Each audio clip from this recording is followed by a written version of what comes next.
La France et la Grande-Bretagne campent sur leur position en ce qui concerne l'Irak. Jacques Chirac et Tony Blair se retrouvaient pour un sommet important aujourd'hui au Touquet.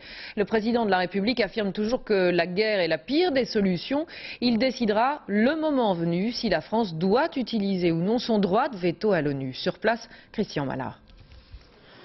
Dans une photo de famille, surtout quand elle est franco-britannique, quoi de plus normal que des sourires parfois convenus?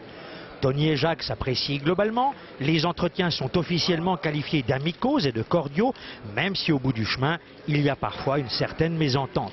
Certes, sur les deux rives de la Manche, on est d'accord pour donner une nouvelle impulsion en matière de défense et de sécurité européenne commune, mais là où le bas blesse, c'est sur l'opportunité de déclencher rapidement une nouvelle guerre contre l'Irak.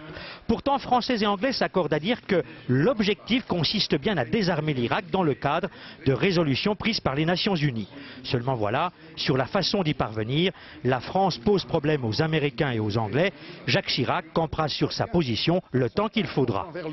Nous estimons qu'il y a encore beaucoup à faire sur le plan du désarmement par les moyens pacifiques, et donc nous prendrons une position qu'au terme d'une période où nous estimerions que plus rien ne peut être fait. Nous en sommes bien loin. Tony Blair, de son côté, s'est voulu positif, mais a bien eu du mal à convaincre. Ce que j'ai appris aujourd'hui, c'est qu'il y a beaucoup plus de choses qui nous unissent que de choses qui nous divisent. Ce soir, on joue en attendant Powell, avec ou sans réelle preuve incriminant Saddam Hussein.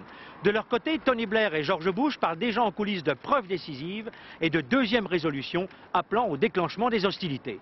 Jacques Chirac, lui, continue d'incarner le camp du refus, mais la question est de savoir jusqu'à quand il pourra résister aux pressions américaines qui sont de plus en plus fortes.